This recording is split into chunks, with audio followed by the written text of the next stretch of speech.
హల్లెలూయా.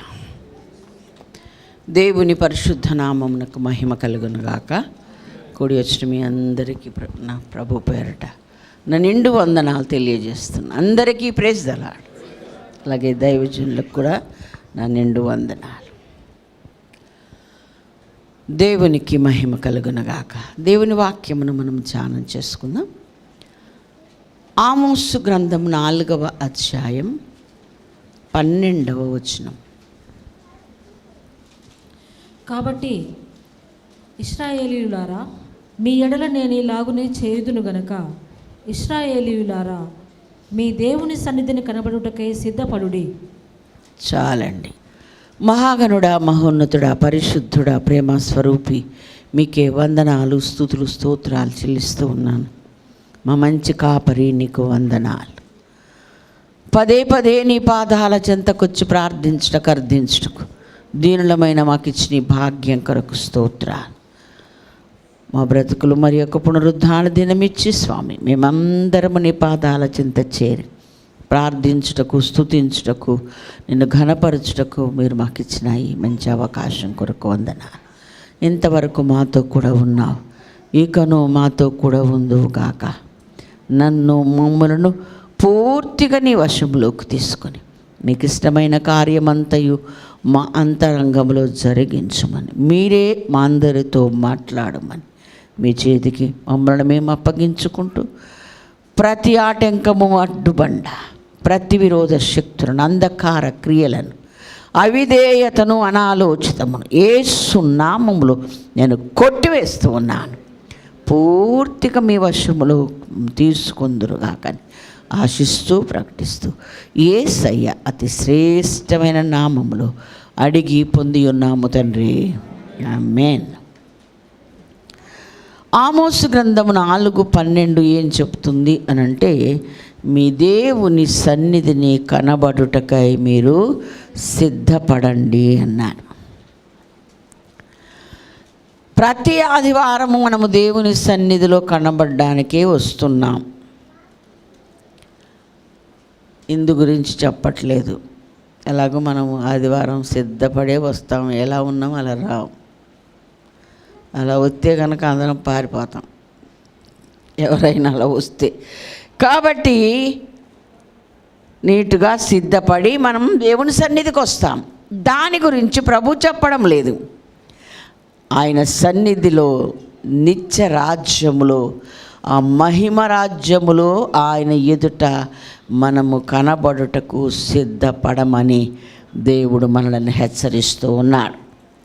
చివరి గడియల్లో, రాకడ దినాల్లో మనం బ్రతుకుతున్నామన్న సంగతి ఇప్పటికే మీరు గ్రహించారని నేను అనుకుంటున్నా. లోకములో జరుగుతున్న ప్రతి విధమైనటువంటి పరిస్థితిని చూస్తూ ఉండగా మనకు వాక్యం ఎరిగిన మనకు అర్థమై ఉండాలి. మనుష్య కుమారుని దినములు ఎలా ఉంటాయో ప్రభువారు స్వయంగా చెప్పారు. లోతు దినముల్లో ఉన్నట్లే, నోవహు దినముల్లో ఉన్నట్లే ఉంటాయి అన్నా.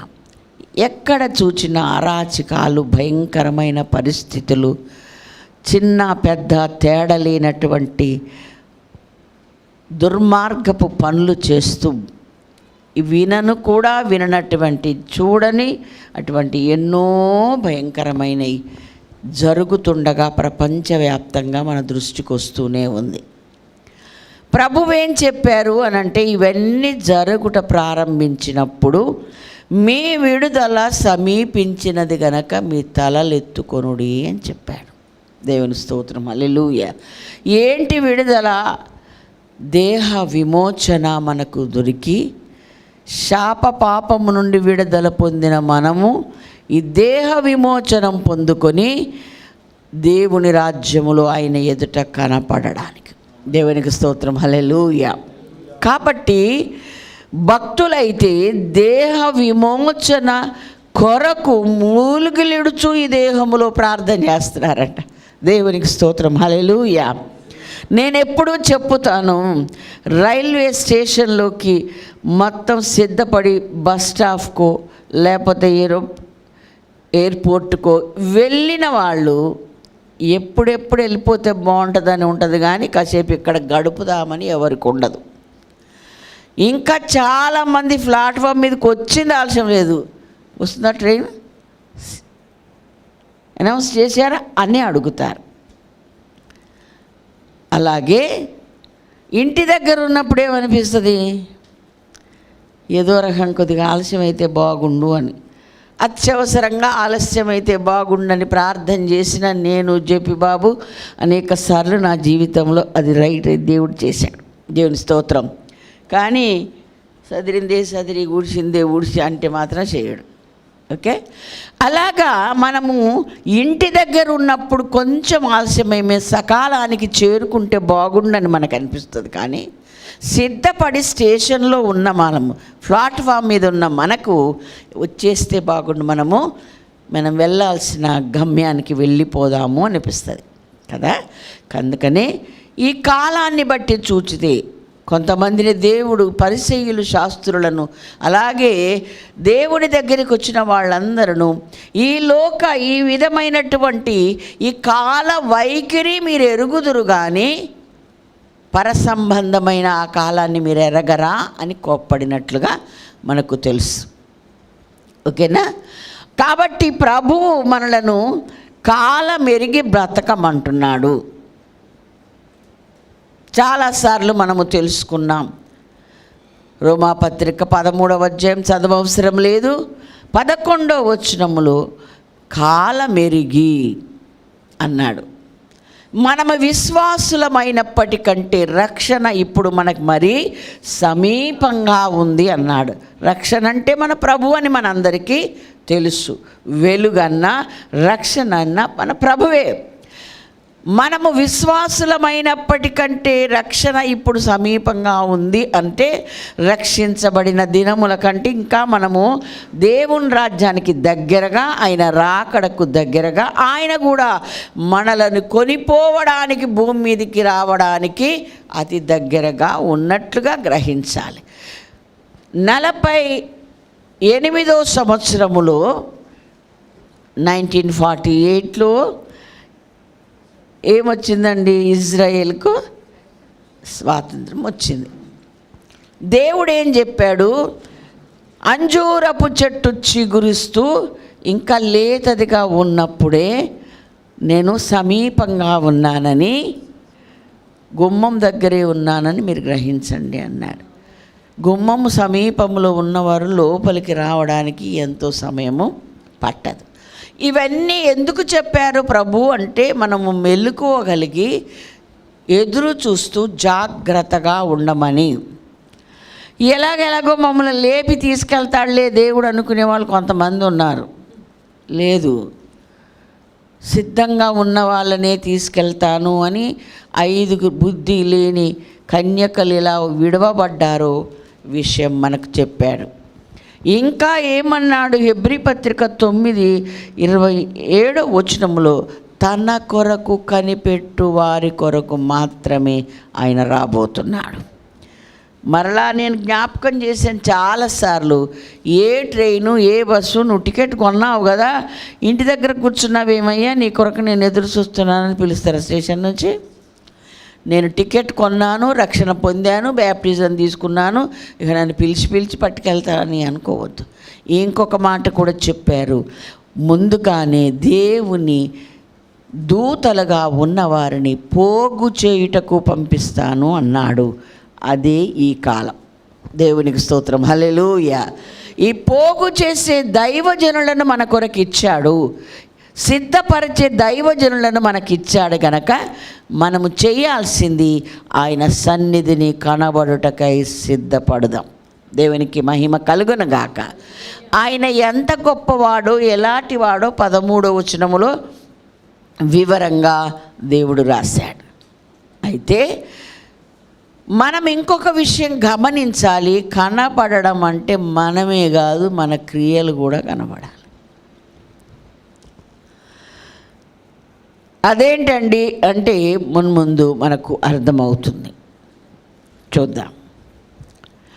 ఎలా కనబడతాయి అని అంటే క్రీస్తుతో కూడా మీరు లేపబడిన వారైతే పైనున్న వాటినే వెతుకుడి, భూ సంబంధమైన వాటి మీద మనస్సు పెట్టకుడి అని చెప్పారు కదండి.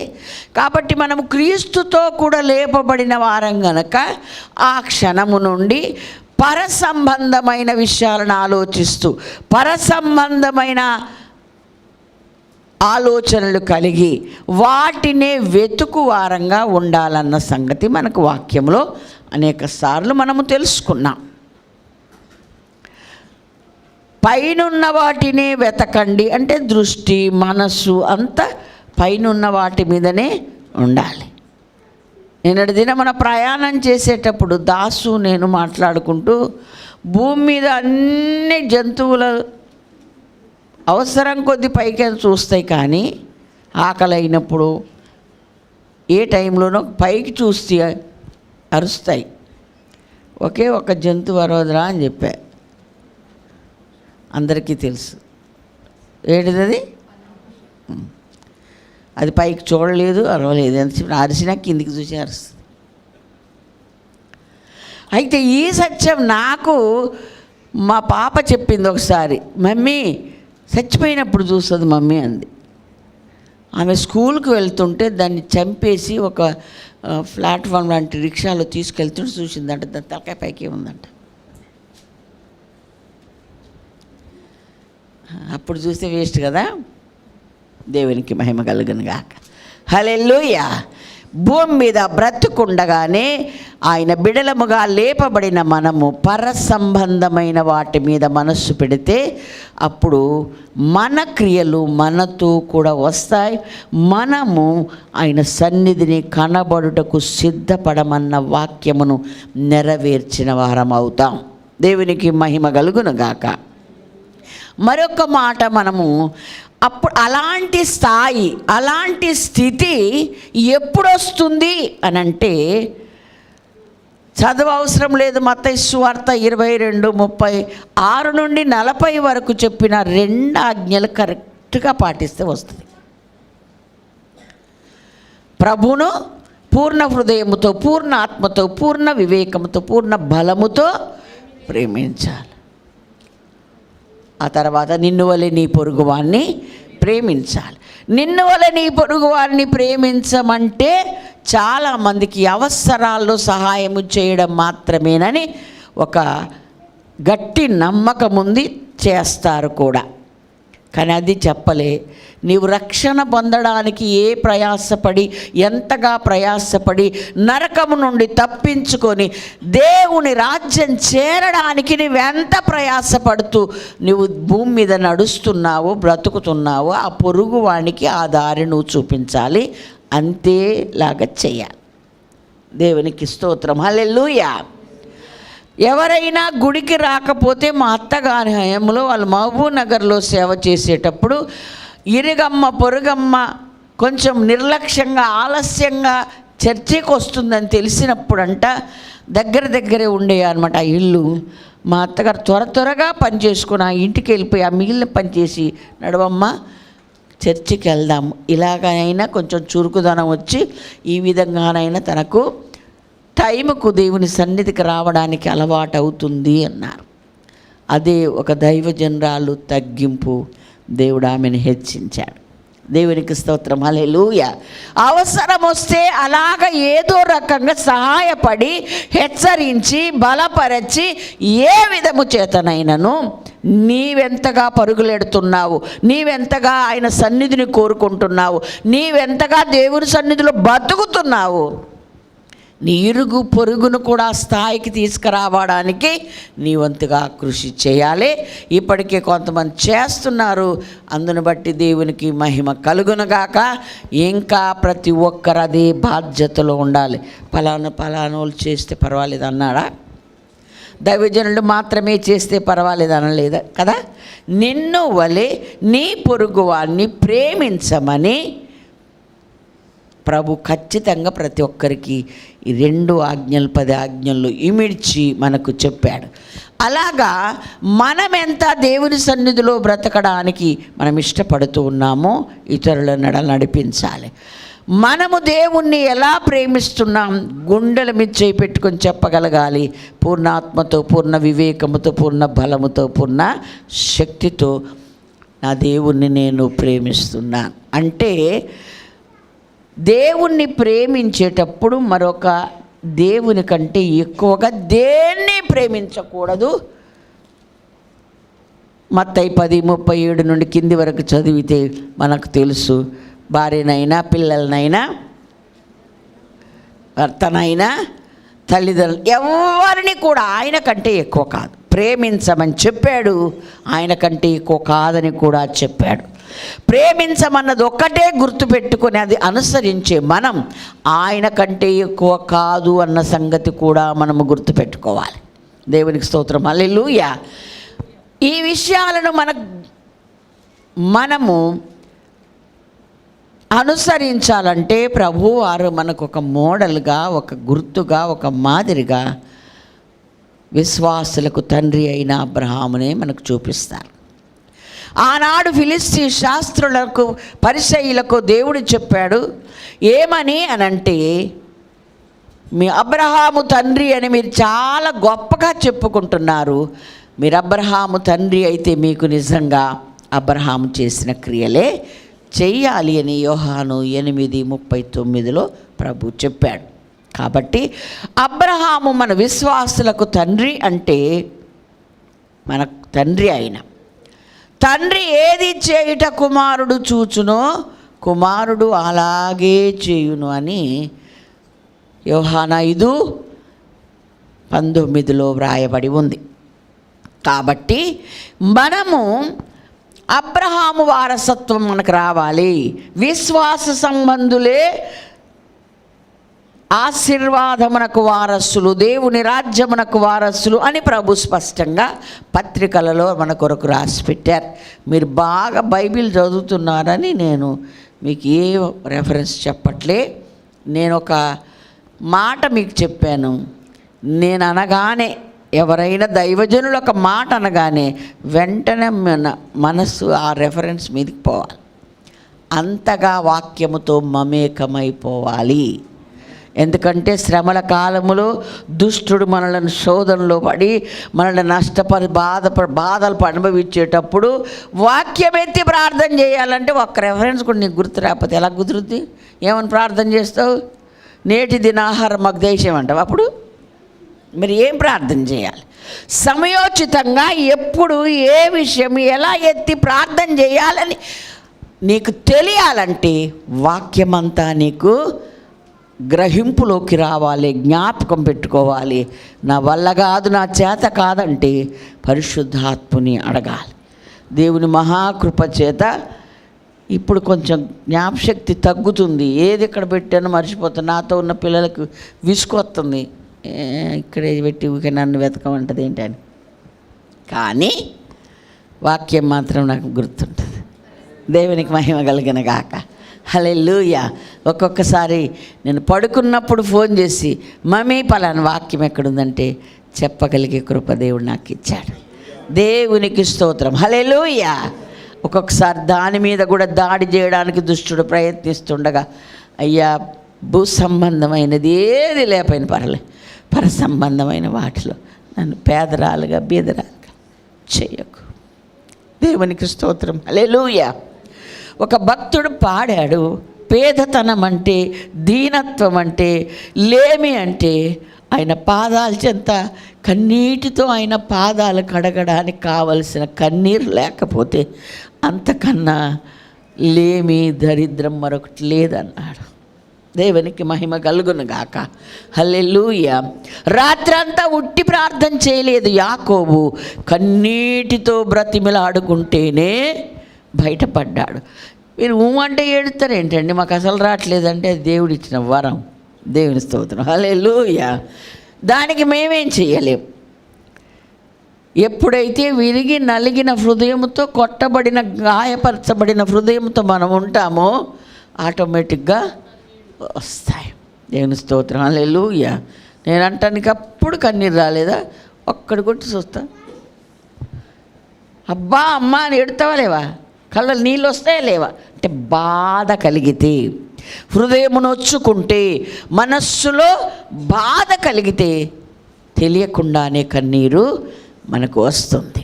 కాబట్టి ప్రభు సన్నిధిలో మనము ప్రభుని ఎంతగా ప్రేమించితే అంతగా మనము ఆయన రాజ్యములో ఉంటాము.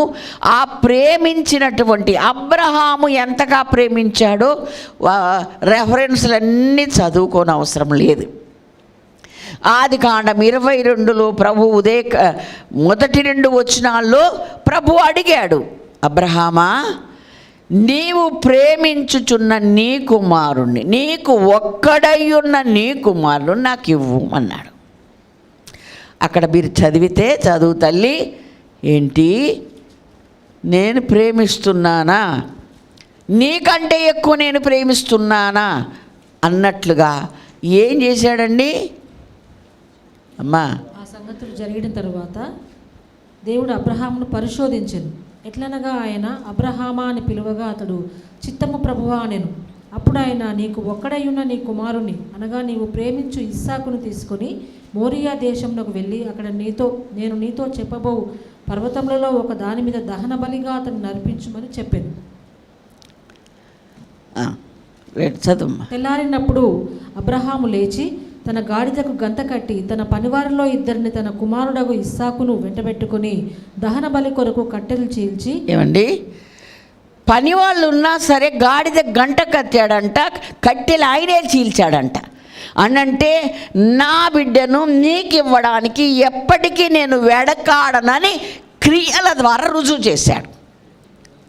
అరే నాకు ఎలాగో దిగులుగా ఉంది, కానీ బాధ వస్తుంది, కానీ కొద్దిగా గాడిద గంట కట్టురా, కట్టెలు చీల్చురా అన్నాడు. మనం అంటాం వాళ్ళకి, తప్పకుండా మనం అలాగే అంటాం కదా. అందుకే అలా అనకుండా అబ్రహాం అంత ఎదగాలని పూట దేవుడు మనతో మాట్లాడు. అబ్రహాము క్రియలు మనము చేయాలి అని ప్రభు మనతో మాట్లాడుతూ ఉన్నాడు. నేను నీకంటే ఎక్కువగా నా కుమారుని నేను ప్రేమించట్లేదనడానికి రుజువుగా ఈ కట్టెలు నేనే చీలుస్తా, ఈ గాడిదకు నేనే గంత కడతా, ఎందుకంటే నేనే అన్ని సమకూర్చున్నట్టుగా నా హృదయం ఏమాత్రం నీకంటే ఎక్కువ కాదన్నది మీరు తెలుసుకుంటారు అని రుజువుగా క్రియల ద్వారా రుజువు చేశాడు అబ్రహాం. తర్వాత తీసుకొని వెళ్ళాడు, విశ్వాసముతో ఒక మాట పలికాడు. ఏమని? ఈ గాడిదతో మీరు ఇక్కడే ఉండండి, నేను పైకి వెళ్ళి బలి అర్పిస్తానని. అక్కడ దేవుడు ఆల్రెడీ ఈ విశ్వాసపు మాటకు రుజువుగా అక్కడ పెట్టాడు. కానీ ఇంకా లాస్ట్ వరకు చూడాలన్నది దేవుని సంకల్పం. దేవుని స్తోత్రం, హల్లెలూయా. మన నోట మాట రాకుండానే అన్ని ఇచ్చేయాలని మనం చూసుకుంటాం. ఆయన ఎంతవరకు మన విశ్వాసాన్ని పరీక్షించాలనుకుంటాడో అంతవరకు ఆయన వేచి ఉంటాడు. మనము విశ్వాసము ద్వారా, క్రియల ద్వారా దేవుణ్ణి మెప్పించగలిగిన స్థాయి మనలోకి రావాలి.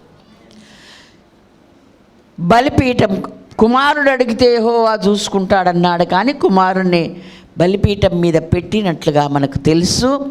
12వ వచనం మనము చదివితే, నీకు అప్పుడు ఆయన, ఆ చిన్నవాని మీద చెయ్యి వేయకుము, నేనేమీ చేయకుము, నీకు ఒక్కడైనా నీ కుమారుని నాకు వెనుదీయలేదు గనుక నీవు దేవునికి భయపడువాడవని ఇందువలన నాకు కనబడుచున్నదనెను. చాలండి, మరలా జ్ఞాపకం చేసుకుంటున్నాను. క్రియల ద్వారా ఆయనను ప్రేమిస్తున్నామని తెలియబడాలి. ఆ క్రియలు కనబడాలి.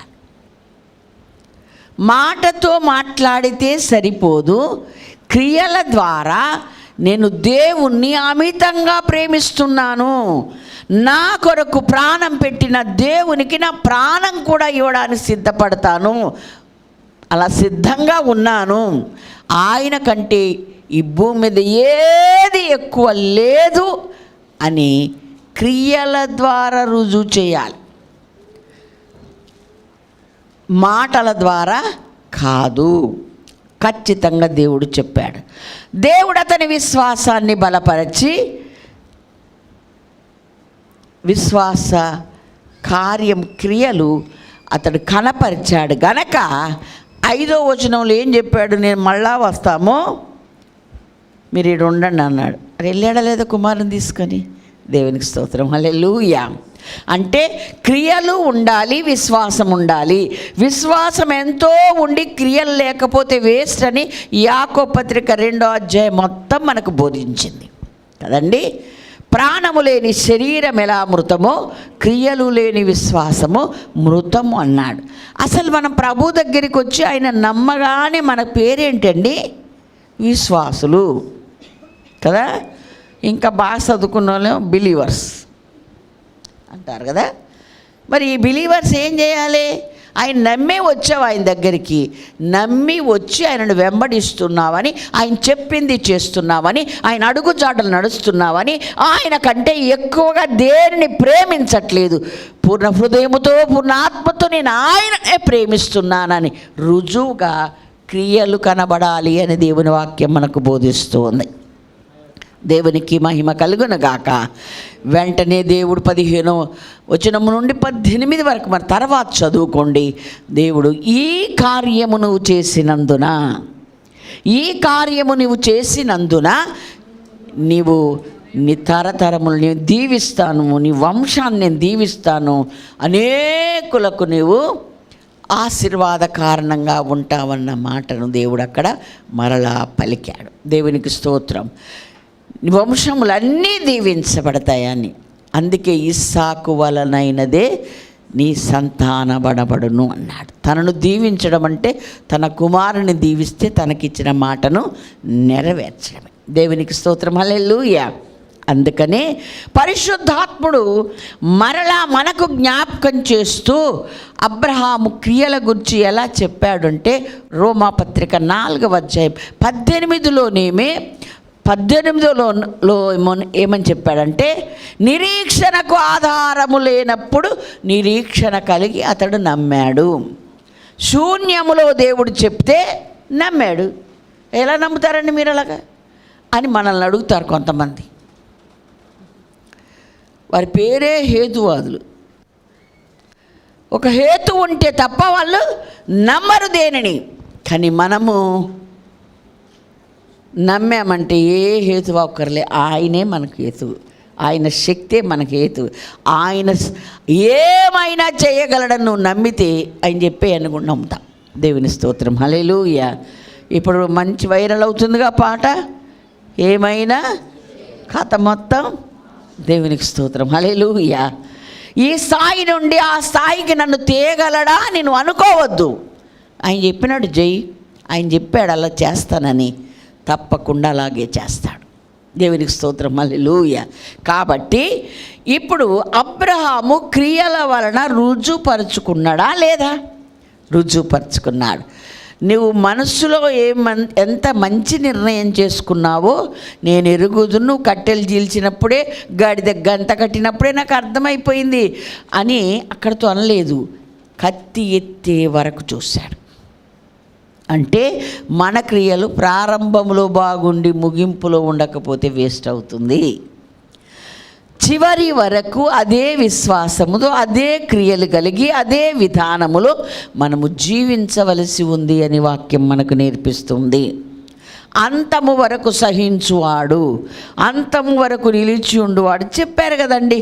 కాబట్టి అంతము వరకు కూడా అంతకంతకు పెరగాలే కానీ తరగకూడదు. సియోను యాత్ర చేసేవారట నానాటికి బలాభివృద్ధి నందుచు ప్రయాణం చేయాలంట. వారిలో ప్రతివాడు సియోనులో కనబడతాడట. దేవునికి మహిమ కలుగునుగాక. కాబట్టి మనం చేసుకోవాలి. వాక్యం అనే అర్థంలో మనలను మనం చూసుకోవాలి. మనము దేవుని సన్నిధిలోకి వెళ్ళే రోజు రాబోతుంది, దాని కొరకు మనం సిద్ధపడుతున్నాం. అయితే ఒట్టి చేతులతో ఎవరు వెళ్ళొద్దని ఉందా లేదండి?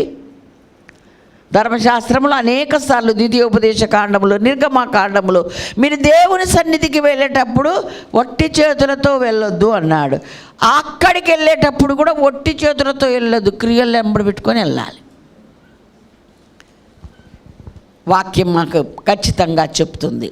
అందుకని ఇక్కడ ఏమని మనం గ్రహిస్తున్నాము అని అంటే, బలి అర్పించకుండానే కత్తెత్తితేనే దేవుడు తీసేశాడు కదా అని హెబ్రీ పత్రిక దాకా ఎవరైనా వస్తే మళ్ళీ డౌట్ వస్తుంది. 11, 17 నుండి 19లో ఏమని రాశాడంటే, అతడు విశ్వాసము ద్వారా తన కుమారుణ్ణి దేవునికి బలి అర్పించాడన్నాడు.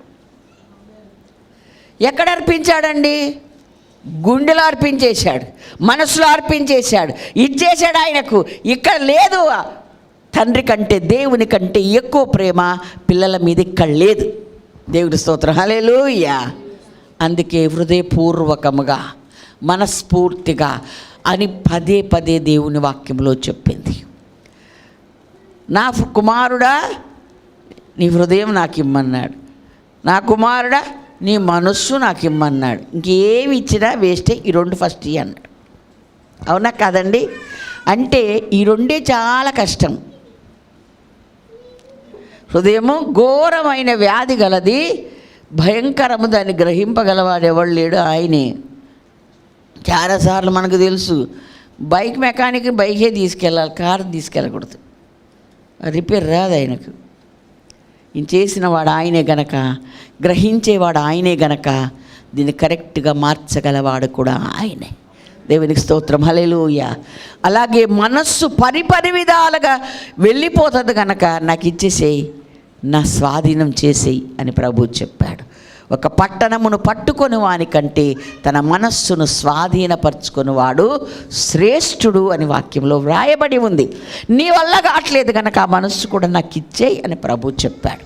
కాబట్టి హిందూ వాళ్ళేంటి, మనకు తెలిసిన వాళ్ళేంటి, చాలామంది పెద్దవాళ్ళు అంటారు ఏమని, మనస వాచ కర్మన మనము మంచి చేయాలి అంటాడు. మనస్సులో మంచి చేయాలి, మాట ద్వారా మంచి ఉండాలి, క్రియల్లో ఉండాలి. కొంతమంది మనసులో ఉంటే మాట రాదు. నా మనసు చాలా మండిది. ఈ ఊరు వచ్చిన కొత్తలో ఓ పాస్టరే ఫోన్ చేసి తెలివి లేకుండా నాతో మాట్లాడాడు. అయ్యగారు అందుబాటులో లేరు, ఆయన మీద కోపం వచ్చింది, నేను ఎత్తితే నన్ను ఊపడ్డాడు. నేను చాలా బాధపడ్డాను. దేవుడు పిచ్చోడు పెద్ద చిన్న లేకుండా మాట్లాడుతున్నాడు అని అంటే, ఆ ఫోన్ పెట్టేశాక చాలా ఒక రోజు అయ్యాక గుర్తొచ్చింది. ఇంటికి వచ్చి అమ్మ నా తప్పు అయిపోయిందమ్మా, నా మనసు చాలా మంచిదమ్మా, నోరే కఠినమైందంట. ఆ నోట్లో అలా మాట్లాడుతున్నా, మనసు చాలా మంచిది. హృదయం నిండి ఉండు దానిని బట్టి ఒకరి నోరు మాట్లాడినని దేవుడు చెప్తే ఓ పాస్టర్ అలా మాట్లాడవచ్చా? అందుకే నీ అంతరంగం, నీ హృదయాన్ని దేవునికి ఇవ్వు, నీ మనస్సును కూడా దేవునికి ఇవ్వు. అప్పుడు ఆయనకు అప్పగిస్తే ఆయన కంట్రోల్లో అయి ఉంటాయి. మనస వాచ కర్మన ఈ 3 కూడా అబ్రహాము చేసి నిరూపించాడు క్రియల ద్వారా. దేవునికి మహిమ కలుగును గాక, హల్లెలూయా. ఇంకో తల్లి ప్రార్థన చేస్తుంది, అయ్యా నా హృదయం కొబ్బరికాయలా చేయగాని రేగ్గాయలా పెట్టకయ్యా. మా కారకొట్ల మా గుళ్ళో రకరకాలు. నాకు ఆశ్చర్యం, శ్రీలకూటంలో ప్రార్థన చేసింది ఆ తల్లి. ఇదేంటమ్మా నువ్వు అని నాకు ఇక ఆమె ఎప్పుడన్నా అడుగుదామని ఫిలాసఫీ మాట్లాడింది, ఇదేమిటా అని. తల్లి నువ్వేంటి ప్రార్థన చేసావు అలాగేంటంటే, అమ్మా మరి నిజమే కదా, కొబ్బరికాయ పైకి గట్టిగా మనసు మెత్తగా ఉంటుంది లోపల, రేగ్గాయ పైకి మెత్తగా ఉంటుంది లోపల గట్టిగా ఉంటుంది.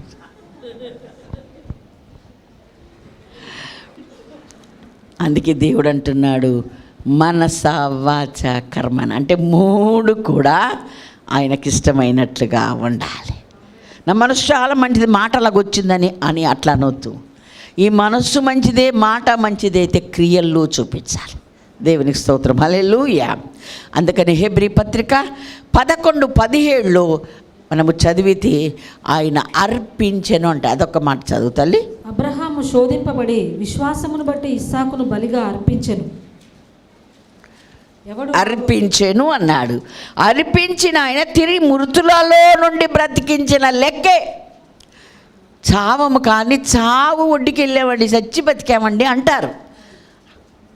ఆ స్థాయిలో అబ్రహాము తన కుమారుడిగా నాకు లేడు, నేను దేవునికి ఇస్తున్నానని మనస్సు సిద్ధం చేసుకునే కత్తి ఎత్తాడు. క్రియల ద్వారా ఆయనను పూర్తిగా దేవునికి అర్పించాడు. తిరిగి మరలా పొందుకున్నాడని దేవుని సాక్ష్యమిస్తున్నాడు.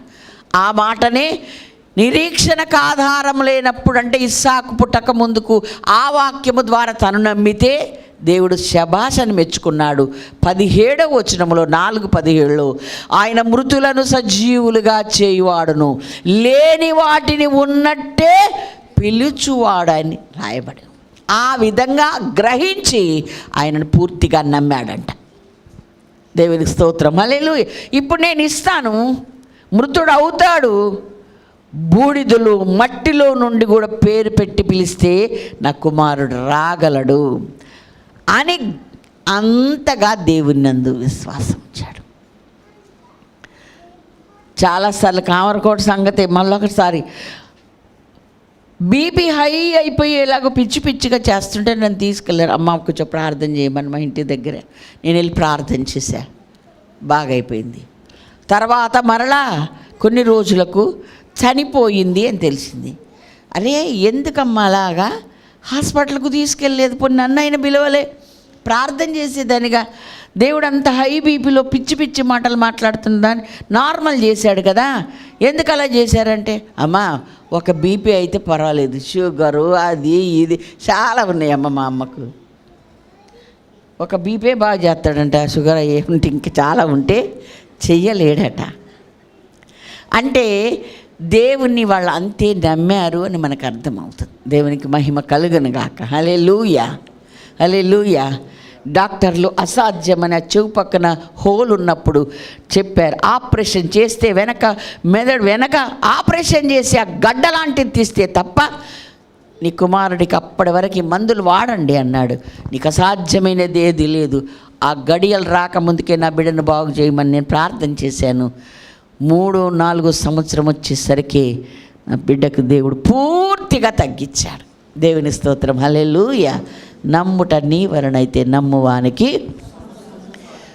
నా కుమారుడు ఏమీ లేనప్పుడు వయస్సు ఉడిగిపోయిన తర్వాత, ఎక్కువైపోయిన తర్వాత నా కుమారుని ఇచ్చావు కదా, ఇప్పుడు నీకు ఇచ్చినా మళ్ళీ ఇస్తాం. నమ్మాడు. దేవునికి స్తోత్రం, హల్లెలూయా. అందుకే దేవుడు పదే పదే అంటాడు, మీరు అబ్రహాము సంతానమైతే అబ్రహాము చేసిన క్రియలే చేస్తారు. కానీ అబ్రహాము మనస్సులో అనుకొని వదిలిపెట్టలే, మాటతో వదిలిపెట్టలే, క్రియల ద్వారా రుజువు చేసుకున్నాడు. కాబట్టి క్రియల ద్వారానే మనము దేవుని సన్నిధిలో దేవుణ్ణి ప్రేమిస్తున్నామని, ఆయన బిడ్డలమని, ఆయన రాజ్య వారసులుగా సిద్ధపడుతున్నామని రుజువు చేయాలి. దేవుని స్తోత్రం, హల్లెలూయా. ఏంటమ్మా ఏంటి తయారవుతున్నావు ఏంటంటే ఊరు వెళ్ళడానికి సిద్ధపడుతున్నావు. నీ తయారులోనే, నీ హడావుడిలోనే, నువ్వు చేసుకుంటున్న డ్రెస్సింగ్లోనే ఆ ఇంటి ప్రక్కమకు అర్థమవుతుంది ఎక్కడికో వెళ్తున్నారని. అవునా కాదా? లోకం కూడా గమనించాలి నువ్వు దేవుని రాజ్యం కొరకు సిద్ధపడుతున్నావని, దేవుని రాకడ కొరకు సిద్ధపడుతున్నావని, దేవుని రాజ్యంలో చేరుటకు ఈ క్రియలే కనపరచాలని నీవు ఆ విధంగా వేగిరపడుతున్నావని లోకం గుర్తుపట్టాలి. దేవుడు అలా బ్రతకమని ప్రభు ఈ పూట మనందరితో మాట్లాడుతూ ఉన్నాడు. అలాగే దానియేలు గ్రంథం 6వ అధ్యాయం 20 నుండి 22 వరకు మనం అనేకసార్లు తెలుసుకున్నదే. ఎక్కడ కూడా ఆయన నిర్దోషి అని, నిందారహితుడని, దేవునికి ఇష్టడని క్రియల ద్వారా చదువుతలి.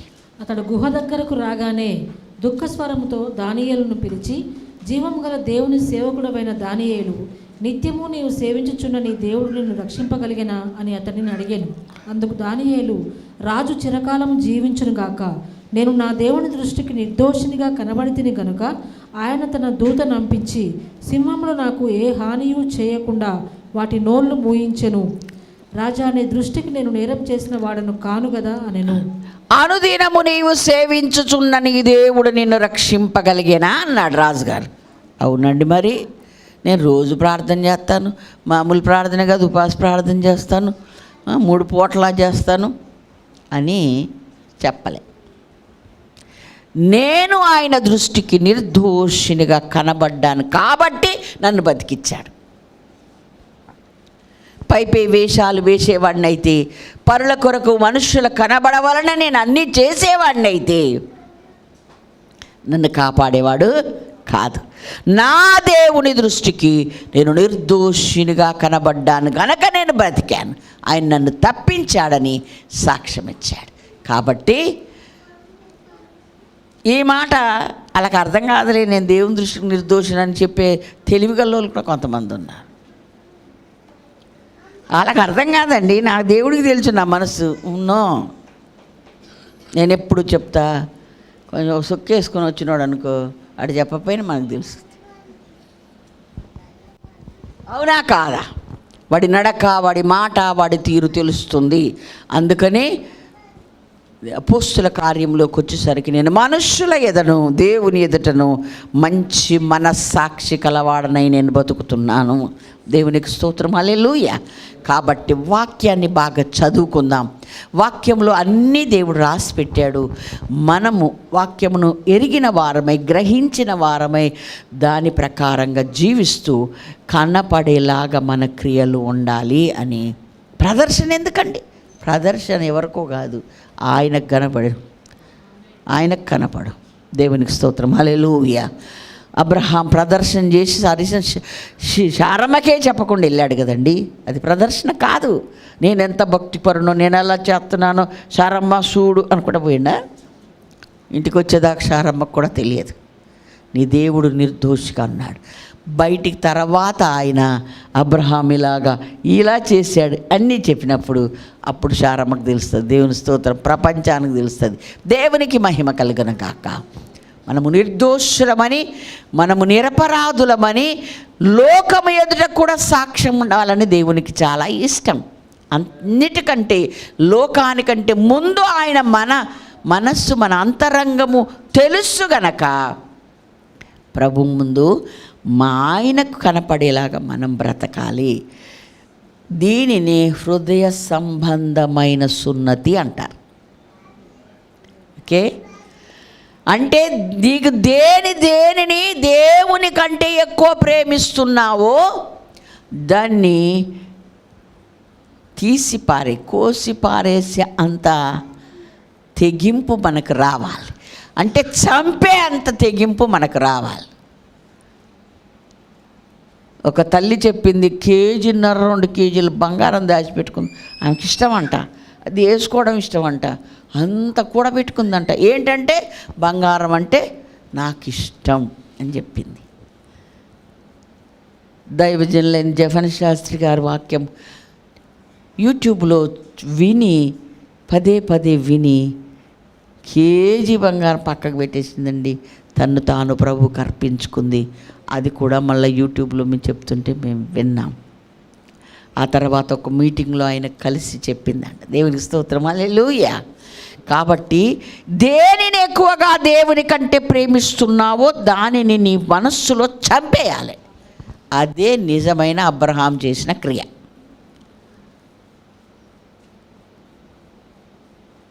అవసరం వస్తే నేను నీకన్నా దేన్ని ఎక్కువగా ప్రేమించట్లేదయ్యా అని క్రియల ద్వారా రుజుపరచబడాలి. దేవునికి మహిమ కలుగును గాక, హల్లెలూయా. కాబట్టి వాక్యం మనల్ని సూటిగా మాట్లాడుతుండగా గ్రహింపు కలిగిన వారంగా మనము ఉందాం. దేవునికి స్తోత్రం, హల్లెలూయా. చూద్దాం దేవుని వాక్యములో దానియేలు గ్రంథమే 5:26 చదువుదాం.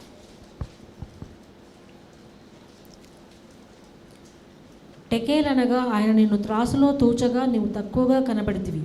ఫెరెస్ అనగా నీ రాజ్యము నీ యొద్ద నుండి విభాగింపబడి మాదీయులకు. చాలండి, ఒక రాజుతో దేవుడు మాట్లాడుతున్నాడు. దేవుడు మాట్లాడిన మాటలను దానియేలు చెప్తున్నాడు.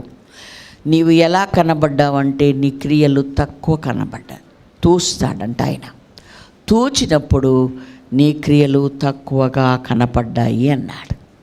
అంటే క్రియలు ఉండాలి, ఫుల్ఫిల్ ఉండాలి. క్రియలు ఉండాలి, సంపూర్ణంగా ఉండాలి. 10 క్రియలు ఉండాలి అని అంటే 8 చేసి నేను చాలా చేశాను అనకూడదు. అలాగే 9 చేసిన లెక్కలోకి రాదు అని చెప్పాడు ప్రభు కదండి. కాబట్టి మనము తొట్లు నిండారునట్లుగా నీళ్లు నింపమన్నాడు దేవుడు కదా. బాణల నిండారునట్లుగా నింపమని చెప్పాడా లేదా?